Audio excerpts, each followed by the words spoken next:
What is up, y'all? Eric Bauer back again. Good to be back, YouTube. It's been a little while, probably a couple weeks since my last upload. Not for lack of shit to talk about, stuff to show. It's coming off the shelves here, man. Too much, not enough camera battery. Fuck, what do I got for today? I don't know. I just kind of wanted to sit down and bust something out before the motivation drained. It's been a long day. Just about to approach the middle of my week at work.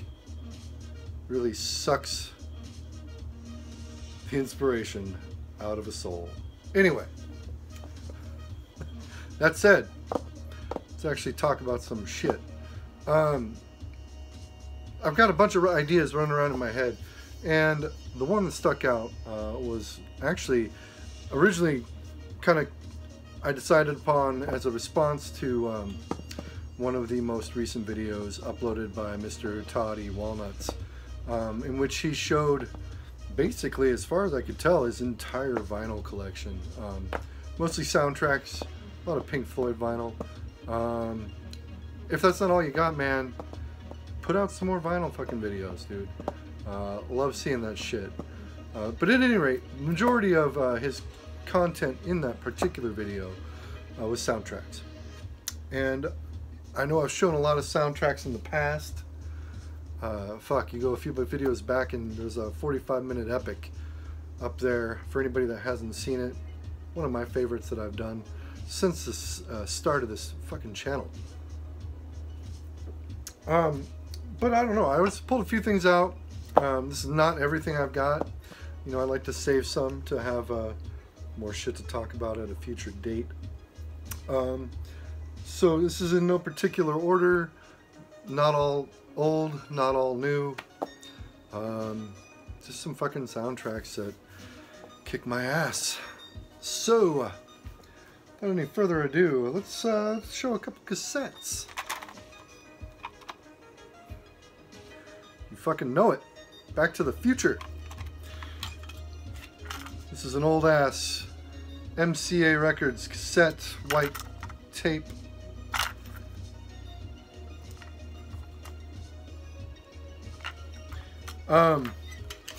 Really fucking basic J card.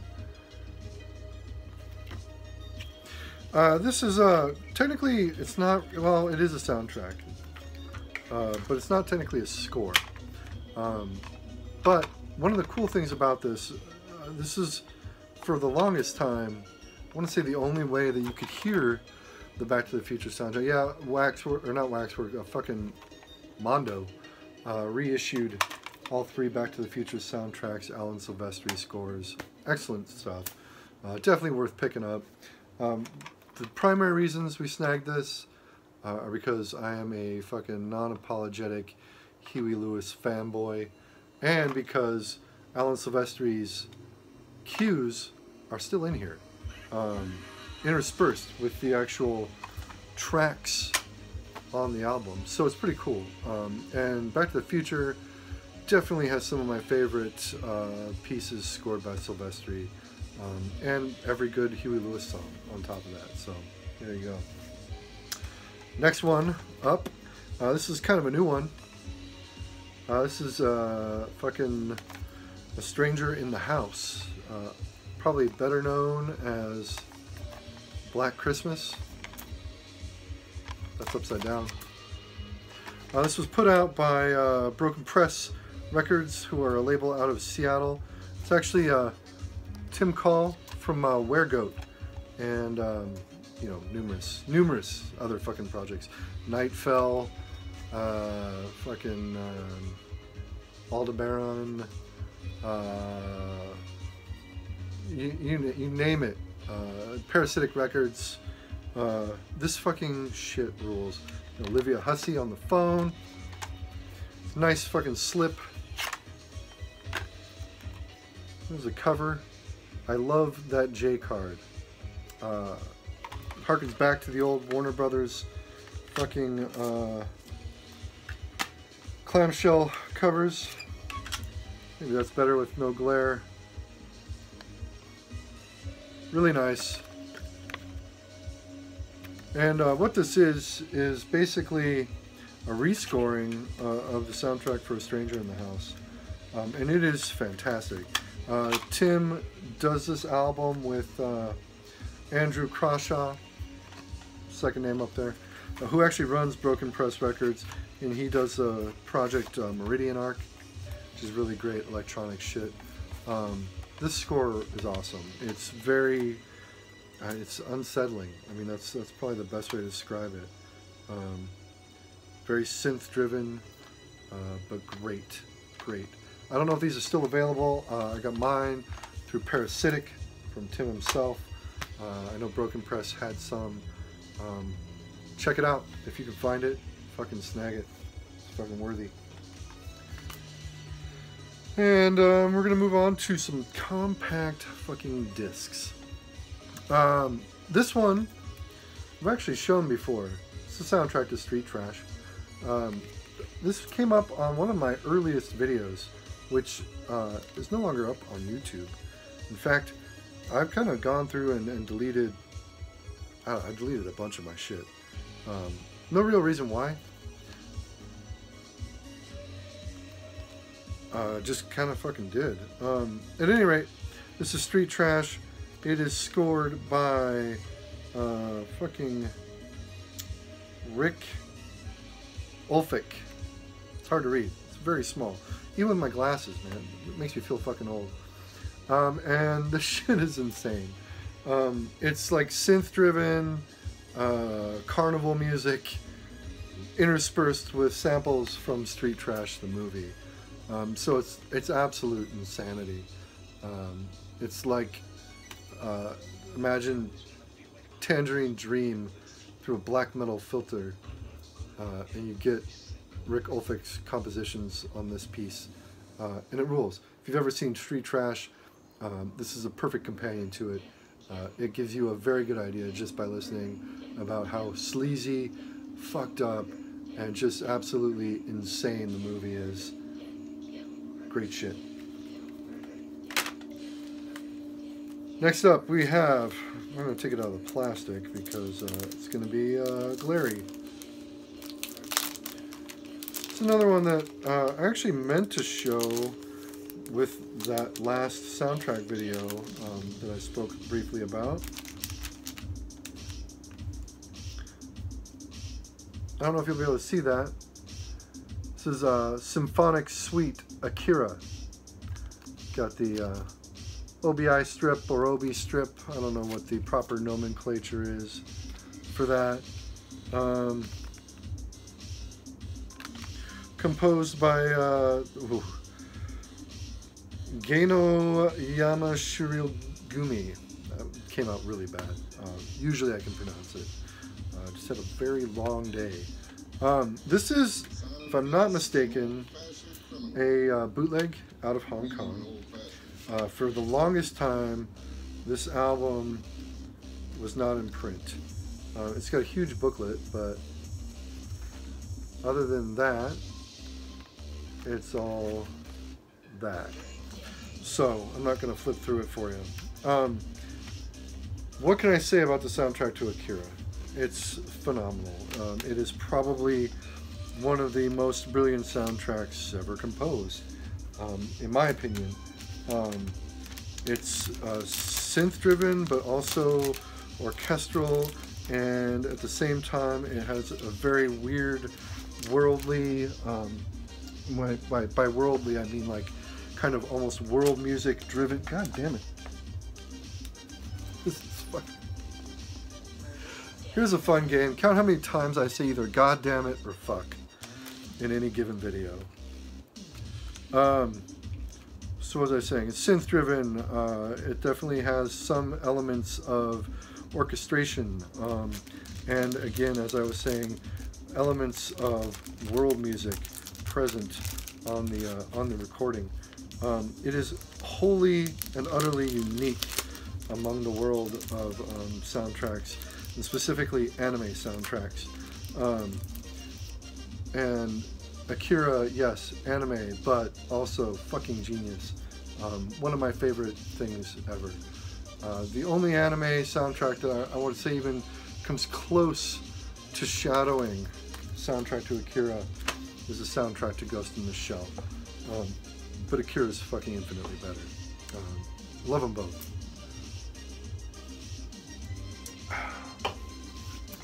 Next one is kind of new. This is Evil Tracks by Claudio Simonetti. Claudio Simonetti got his start with the band Goblin, scoring Dario Argento movies. Their first score was for,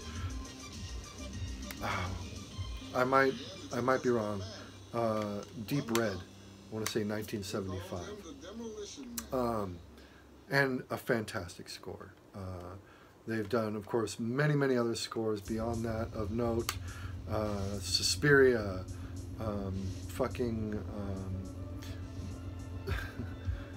why can't I think of more? Phenomenon. That might just be Simonetti actually, but I think it's Goblin. They did the score for the Euro cut of George Romero's Dawn of the Dead.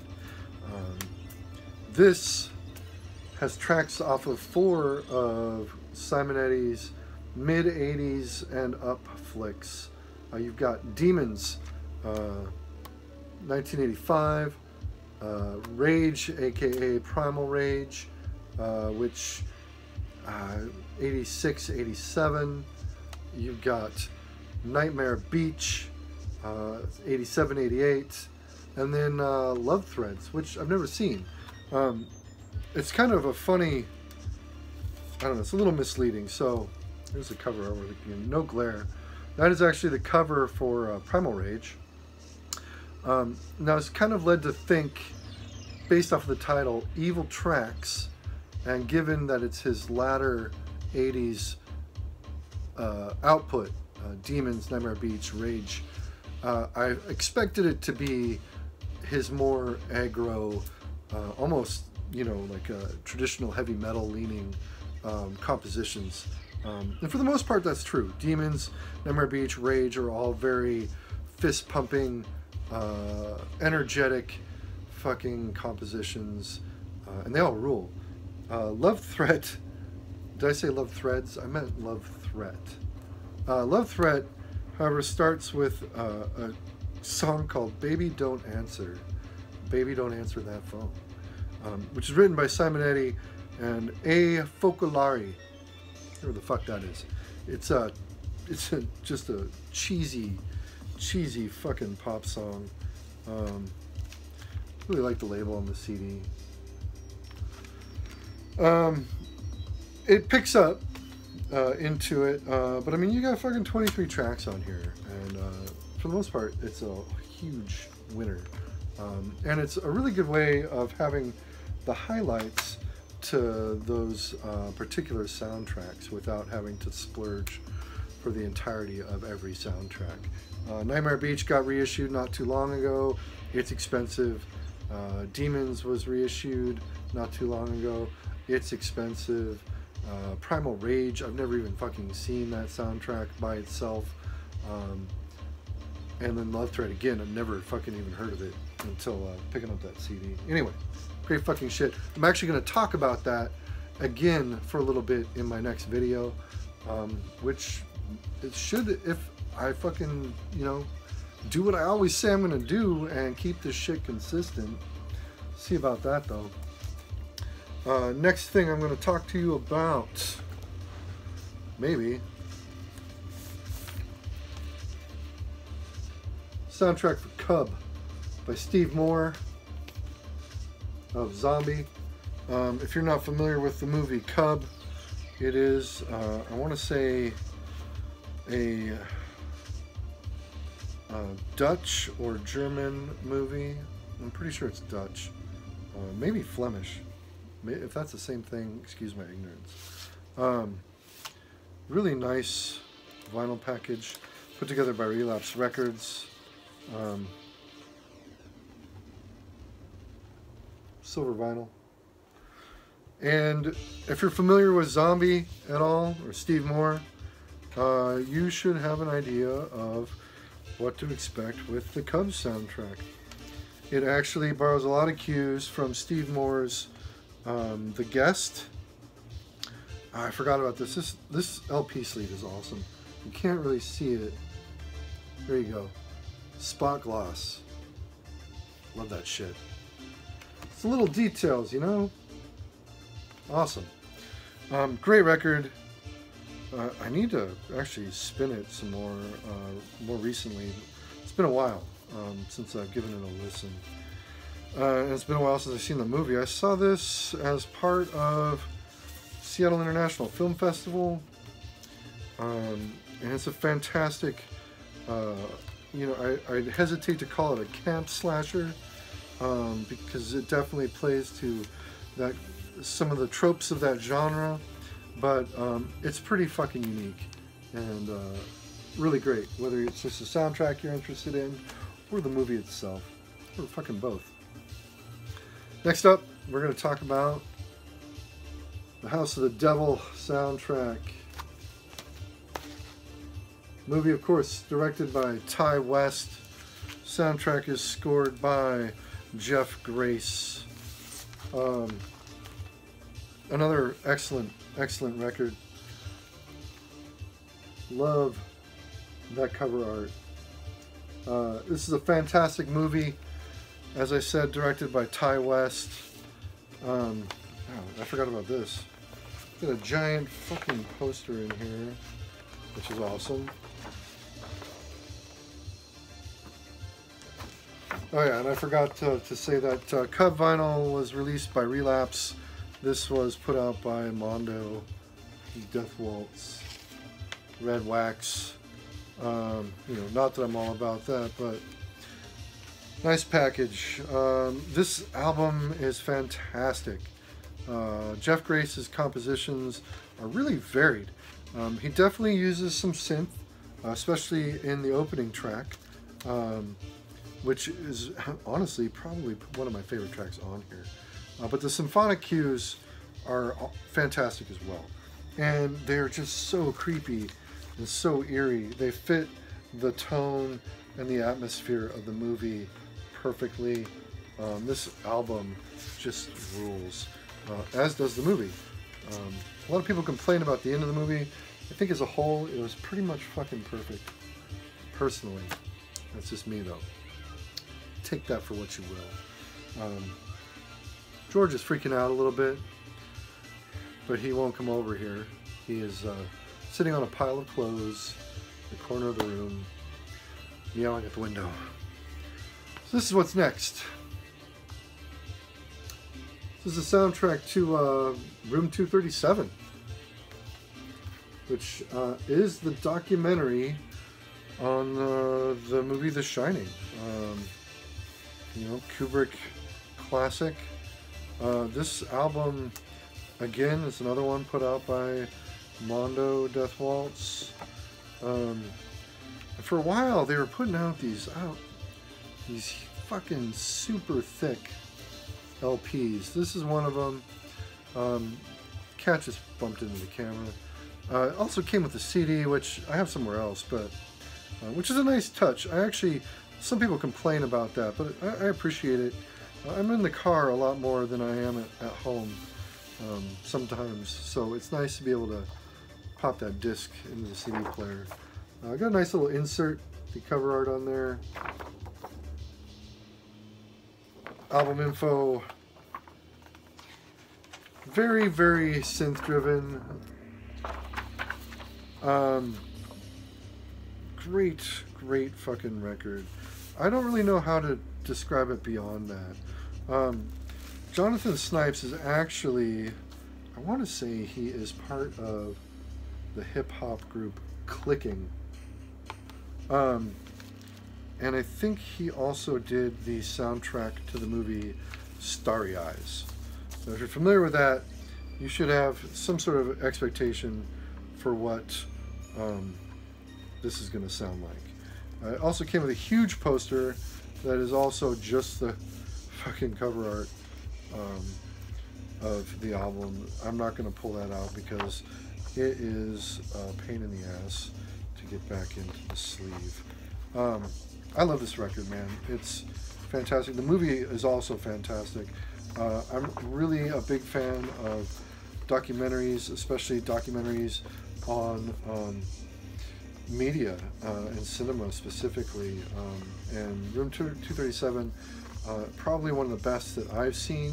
I know there have been complaints about its accuracy in some aspects, among other nitpicks about the movie, but it is it's fantastic. It is just an awesome movie and an awesome record to go with it.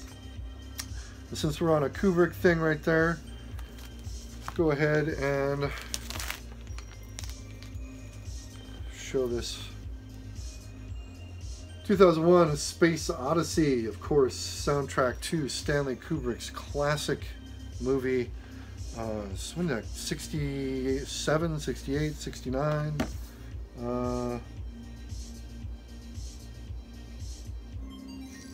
You know, I don't know. Let's see if I can find a date here. Don't you love my preparedness? But it's got that, like, it's got that old fucking record smell, which I love. Really nice write-ups in here, especially when it comes to the music. This album isn't scored by one single composer. You'll see music from the motion picture soundtrack. So you have cues on here by fucking Richard Strauss, Georgi Ligeti, Ligeti again, Johann Strauss, the Blue Danube, Unmistakable, and you know, again, I already mentioned Richard Strauss. That's also Sprach Zarathustra. You've got the Leningrad Philharmonic Orchestra with Gennady Rozdestvensky doing Gain Ballet Suite Adagio. That is originally composed by Khachaturian. Also, mostly Ligeti, Strauss. This record is just iconic. It's almost as iconic as the movie as far as the soundtrack goes. You know, and it really was one of the first movies to kind of indicate like just how adept Kubrick was at matching music to his films. Just phenomenal. I love this record. I could put this on any day of the week, any time of the day, and be enthralled by it. It's fantastic. It's old, it's an OG.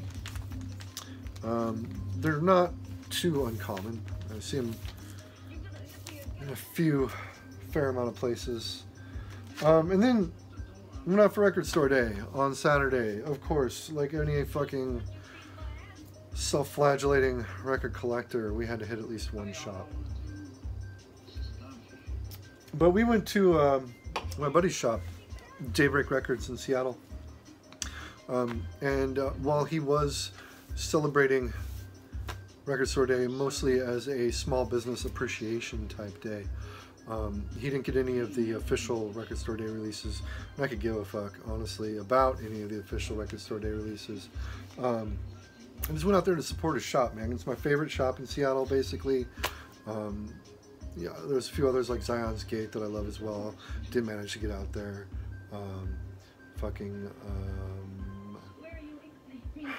Light in the Attic is another one that is a great shop, and don't often get an opportunity to hit up because they're out of the way and they're hard to get to. And I don't want to sound like a fucking privileged fucking first world problem sort of guy, but parking in Seattle, unless there's a dedicated lot, is kind of a fucking nightmare these days. Just gonna leave it at that. Anyway, I snagged 2 records from his soundtrack section, of course, sticking with the theme. Very pleased to find Space Pirate Captain Harlock, the Symphonic Suite. That is Captain Harlock If you're not familiar with Captain Harlock, it was a anime, came out in about 1977, I want to say, and it was a spin-off of Star Blazers, Space Battleship Yamato. There's the back. Love that shot of the Arcadia, which is his spaceship. Got a very nice fold-out sleeve. This is a Japanese import from 77, I want to say. If you're familiar with, this is a big one.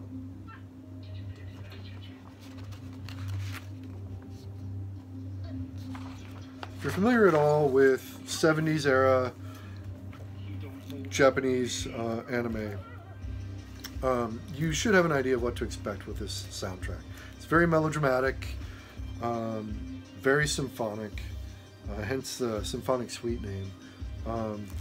But it's also very grandiose and sweeping, and it really matches the scope of the series. It was one of my favorites as a kid. I watched all the reruns for all of the episodes of Captain Harlock that were syndicated in the United States in the early 80s. I want to say there was a couple series after the initial Space Pirate Captain Harlock. I can't remember what they were called. It was like Arcadia of My Youth and a few others. Watched all those religiously, as well as all of these. And this was my favorite cartoon as a child. I'm talking about Star Blazers, aka Space Battleship Yamato. This is one of many soundtracks devoted to the series, entitled Be Forever Yamato. There are something like 5 or 6, 7 albums in this series.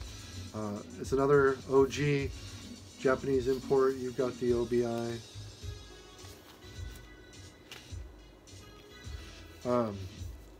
Cover looks fantastic without the OBI though. I don't know why I keep these things on. They're kind of a pain in the ass. They're neat, but kind of a pain in the ass. I love that fucking... The Yamato is just so iconic. And I'm probably, dating myself here because I'm sure kids these days would hear the premise of Star Blazers and think it sounded absurd that, the idea of repurposing the World War II battleship Yamato to be an interstellar spaceship capable of traveling hundreds of thousands of light years. Fantastic. So good. This soundtrack, much like the Captain Harlock soundtrack, very, very melodramatic, very grandiose, very sweeping. Another nice insert there.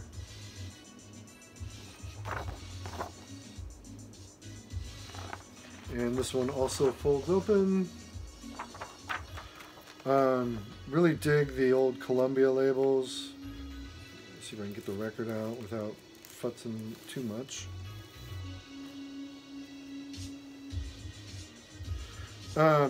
Very grandiose, very symphonic. There are moments of synth, however, and there's also moments of weird, just like ambient noise that just fits so well with the atmosphere of the cartoon. And it just takes me back. Really, really great stuff. Fucking super stoked to have this. Makes me want to get the series, but that shit's expensive. There were 3 full Yamato series. They're all available on Amazon, but they're not cheap. There was a live action movie not too long ago, actually pretty decent.